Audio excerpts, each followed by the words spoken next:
Hi folks, Bob Everett here, President of Central Regional School Board. As you know by now, I am up for re-election this November 3rd. I hope everybody gets out to vote. I've made this series of informational videos available to try to educate our voters on some of the accomplishments and issues that resolve within our school. I would hope that they have shown my grasp of the issues and the way that we have tried to attack our issues and try to make our schools better. And I truly feel that we have been very successful over the last few years of doing that. My next couple videos, I want to concentrate on school funding. School funding is important to everybody. That includes not just the way we spend our money, but also how we collect our money. And the way we collect our money, obviously, is through taxes. And nobody likes taxes.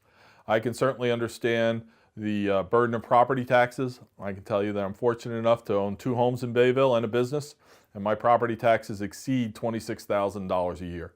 So when taxes go up, I feel your pain too. So the first part that I want to talk about is a way that we fund the schools that some people may have heard about but probably don't quite understand, and that is our school choice program. This is a program that Dr. Parlapanides brought to the board a few years ago. And again, I'm one of 9 votes on the board, but our board fully supported the choice programs when it was laid out to us. And the point of the choice program is twofold. For us, obviously, it's a way for us to increase diversity in our school, increase the quality of our school by bringing in good students, as well as significant, and I mean significant, extra funding. We get paid by the state of New Jersey, not from our local tax revenues. I can't stress that enough. Choice money does not come from your local tax revenue. You do not pay for choice money when you mail your tax bill in Berkeley Township. It comes from the state. I can't say that it's not tax money because the state gets it from somewhere, but it does not affect our local tax revenue. Why that is important? Well, there are things that we are able to do with choice money that we would never ask our taxpayers to be able to pay. Good improvements, prudent spending, but items that we truly feel enhance the education experience for our kids. The choice program is designed to allow students to switch from one district to another district. They may leave for a variation of reasons. Bottom line is they're probably not happy in the district where they are. Currently, we have 92 students at Central Regional. It brings in over $1 million a year in funding. Total, the choice program has brought in over $5 million a year. Now, some folks would ask, well, why haven't my taxes gone down if you brought in $5 million over the years?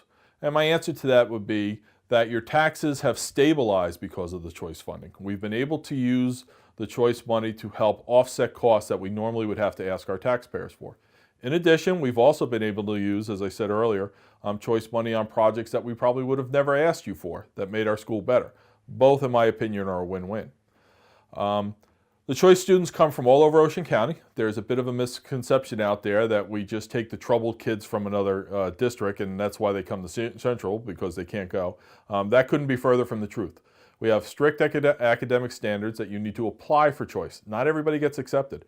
In fact, we have actually not accepted siblings in the same family because they didn't have the grades they were supposed to.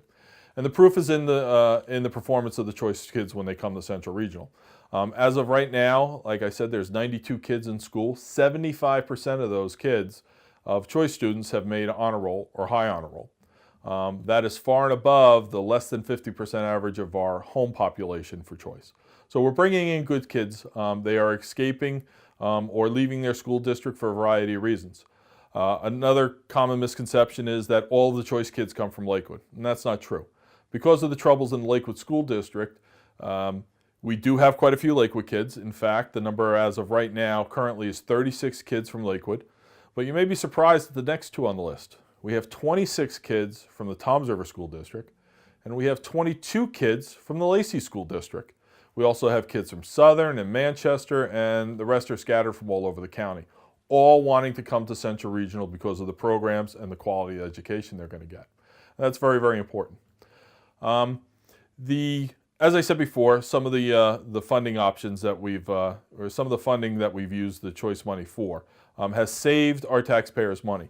I'm going to read from a little bit of a list now because the numbers are just too much to memorize. Some of the things that we have spent choice money on that would have normally come from our taxpayers include new math, science, and history books. That's a significant expense. I believe, if I recall from memory, it's over $100,000 every time we buy a new series of books. Classroom renovations. We have renovated 20 classrooms. Some of them haven't been touched since the 50s. That was a very significant expense. We have done new computer labs in the middle school and in the high school. We've bought new Chromebooks for the media center. There's new lockers in the middle school. Renovations to various parts of the building, teacher lounges, other bathrooms, even in a Board of Education office that was really due to get done. There are numerous things that we've spent choice money on that we normally would have had to ask our taxpayers for. The overall philosophy of the choice money is to spend it on one-time purchases. We do not want to spend it on things that would be normally in our budget for the simple fact that we don't know how long the program's going to last. We fully expect it to disappear within a few years, although lately it seems like maybe it's gotten a little bit more life, so that's a good thing for our taxpayers here.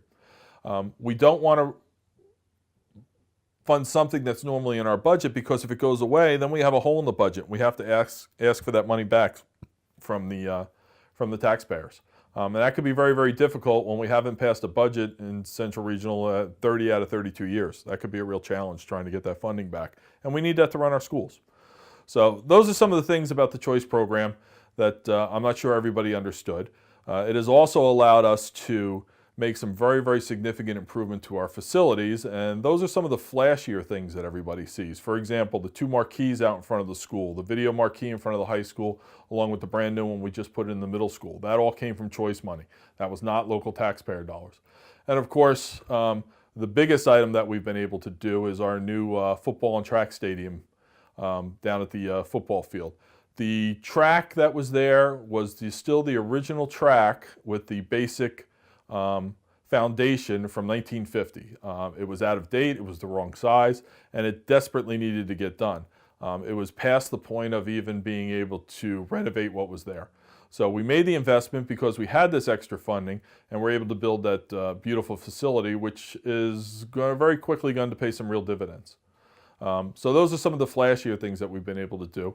But again, I can't emphasize enough, we were able to accomplish that, improve our schools, and make it better for our kids without burdening you, the local taxpayers. I know I certainly appreciate that. I would think you do too.